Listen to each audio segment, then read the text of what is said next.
Good day and welcome to our daily news roundup on Atlantic TV. I am Mike Ekobadia. Here are our top stories. Federal government abolishes 3-month terminal leave for civil servants. INEC once again voters apathy in Osun 2026. And 2027 poll, Central Bank of Nigeria targets about 2.83 trillion naira cash in circulation. And other foreigners in Florida sues OpenAI over alleged harm to children via ChatGPT. And talking sports, Ndidi joins Eagles in Poland ahead of friendly. Now to the news info. The federal government had launched a 1 million tree planting campaign at the Nigerian Defense Academy in Kaduna as part of its efforts to combat climate change, desertification, deforestation, and biodiversity loss. The initiative, implemented in partnership with the African Finance Corporation, the Nigerian Defense Academy, and the 5th Choka, was inaugurated at the NDA Biodiversity Conservation Center. Officials said the project is designed to restore degraded ecosystem, strengthen biodiversity, and support Nigeria's climate commitment. Representing the Minister of Environment, Kaduna State Commissioner for Environment, Bakar Buba, said the program would help address growing environmental challenges in the state, including advancing desertification and deforestation, while improving carbon absorption and also ecosystem resilience.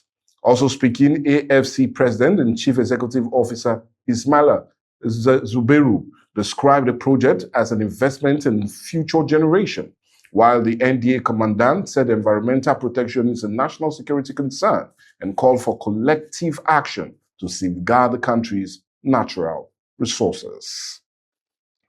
The federal government has directed ministries, departments, and agencies to stop the practice of placing civil servants on mandatory 3-month pre-retirement leave, saying the provision has no basis in the public civil rules. The directive was issued in a circular by the head of the Civil Service of the Federation, Didi Jack, who clarified that the widely observed practice was misinterpretation of the Rule 120243 on pre-retirement procedures. Now, according to the circular, the 3-month period is strictly a notice requirement, not an automatic leave entitlement, and retiring officers are expected to remain in service and continue their duties except when attending approved pre-retirement programs or granted lawful leave. The federal government said that the clarification is aimed at standardizing retirement procedures across MDAs, preventing early disengagement of experienced officers, and also improving service delivery and pension documentation processes. Talking politics, the Independent National Electoral Commission has intensified preparations for the August 15, 2026 Osun governorship election, calling for stronger voter education, inclusivity, and renewed efforts to curb voter apathy. Speaking at the joint meeting of its Voter Education and Publicity and Gender and Inclusivity Department in Osogbo, the resident electoral commissioner for Osun State, Mrs. Oluwatoyin Babalola, said elections should be seen as a continuous process, not a one-day event. She expressed concern over persistent voter apathy, attributing it to misinformation, distrust in the system, political disengagement, and poor access to reliable electoral information, and warned that weak civil education could undermine participation. Babalola urged officials to intensify grassroots engagement across communities and also ensure inclusivity for women, youth, and elderly, and persons with disability, adding that every eligible voter must be properly informed on how, when, and where to vote. Still talking politics, former secretary to the government of the Federation, Babachi Lawan, has resigned from the African Democratic Congress, alleging that the party's presidential primary was manipulated in favor of Atiku Abubakar. He said backing Atiku would amount to strengthening President Bola Ahmed Tinubu's chances for re-election in 2027. Lawan, in a statement, accused ADC leaders of ringing their recently concluded primaries and altering result to favor Atiku, describing the exercise as a charade that no longer afford a credible opposition platform. He also said he could not be part of what he described as a political rearrangement he believed was unfair and compromised. Now, reacting, the Atiku camp dismissed Lawan's allegation, insisting he was only reacting because his preferred outcome did not materialize. In a statement, Frank Shaibu said the ADC primary was properly conducted nationwide and produced a valid result, adding that Lawan failed to provide any evidence of rigging. The camp further accused Lawan of selective outrage and inconsistency, urging or arguing that the outcome of the 2027 election would be decided by Nigerians and not post-primary bitterness or personal grievances.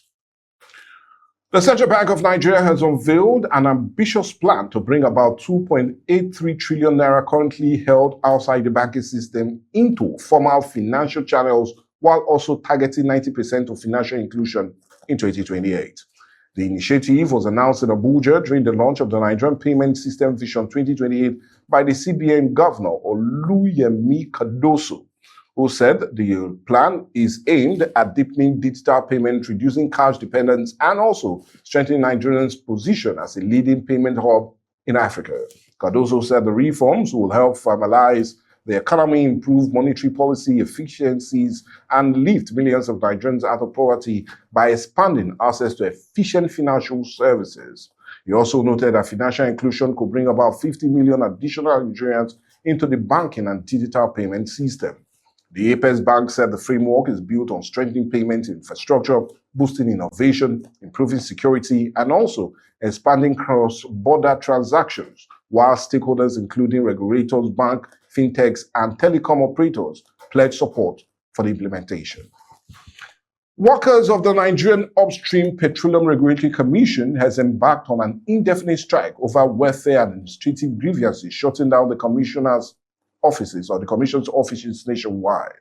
The industrial action, which began on Monday, followed the collapse of negotiations between management and union leaders over issues including staff welfare, promotions, training opportunities, and institutional governance. However, operational staffs are reportedly exempted from the strike pending ongoing talks. The workers are also demanding a review of the cost of collection structure, particularly the 1% allocation to the Nigerian Midstream and Downstream Regulatory Authority, which they say has weakened the Commission's efficiency and financial capacity. They also accuse management of poor commitment to staff development and career progression. In response, the Commission confirmed the industrial action but said oil and gas operations remain unaffected, adding that management is in talks with union to resolve the dispute and restore normal operations. With that, we'll go on a break, but when we come back, more news across the foreign scene as well as sports. Join us again.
Atlantic TV.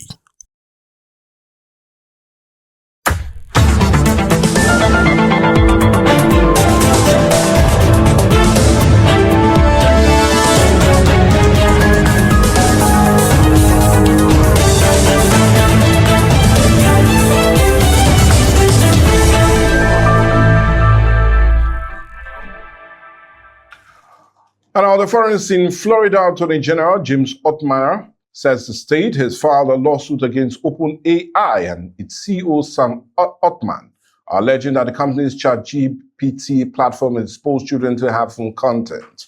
He told reporters that the lawsuit accused the AI platform of providing inappropriate guidance, including information linked to school shooters, advice related to self-harm, and content that allegedly encourages addiction using, or rather addictive usage among young users. When figuring out how to carry out this heinous act, We're here to announce that we recently filed a monumental civil lawsuit against Sam Altman and ChatGPT for endangering our kids and deceiving parents into believing that this application is safe for use. It's clearly not. People are getting hurt, parents are getting deceived, and they need to pay for it. So today we're going to send a message to OpenAI. Get ready for a fight, and there's not one more important than this right now. The state argued that such interactions pose risks to minors and seeking accountability over the platform's safety measures and content safeguards. OpenAI has not yet issued a public response to the latest finding. Hundreds of residents have taken to the street in Nanyuki, central Kenya, to protest plans to establish a United States-linked Ebola quarantine facility at a local military base. The demonstration comes days after Kenya's High Court orders the suspension of the project, which has proposed a 50-bed isolation unit for the United States citizens exposed to Ebola but showing no symptoms. The plan has triggered public concern in a country that had recorded no Ebola cases. Security presence was increased around the Laikipia Air Base as protesters marched with whistles and blocked nearby roads, expressing fears that the facility could pose public health risks and expose nearby communities. Authorities said discussions are ongoing over the project, which also includes U.S. support for Kenya's Ebola preparedness, while court proceedings and public opinion continue.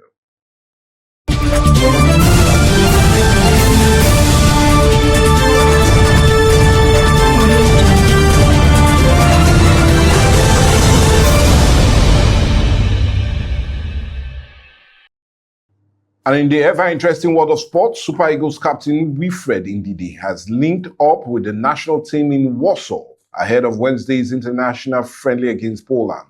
The squad traveled in the Polish capital on Monday and trained on the light train at the Studia Polili in Warsaw, with preparations continuing at the PGI Narodowny Stadium, where the match will take place. Now, according to the team officials, 18 players reported to camp, but only 16 participated in the first training section.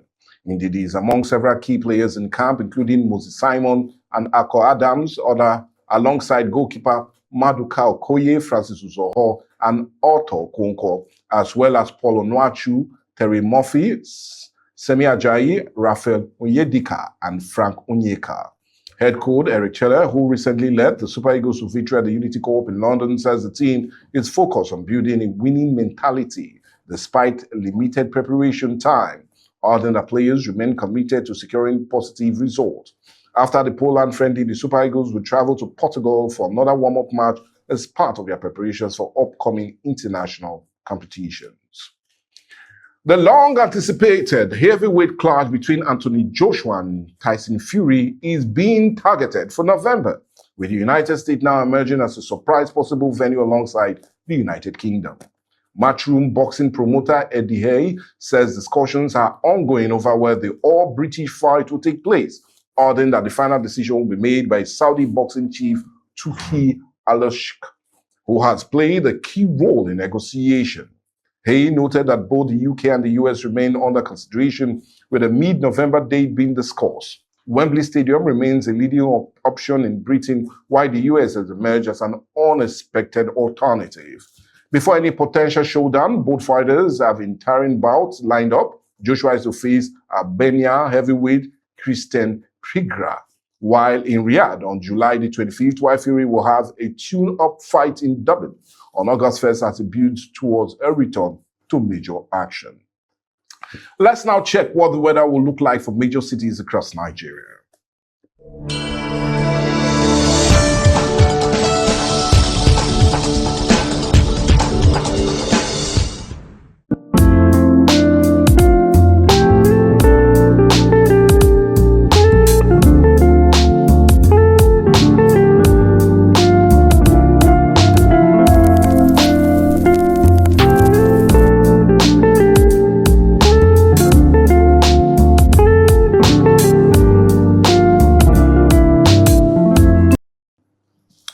Well, the weather forecast, that brings us to the end of the news on Atlantic TV. I remain Michael Gobadia. Have a great day.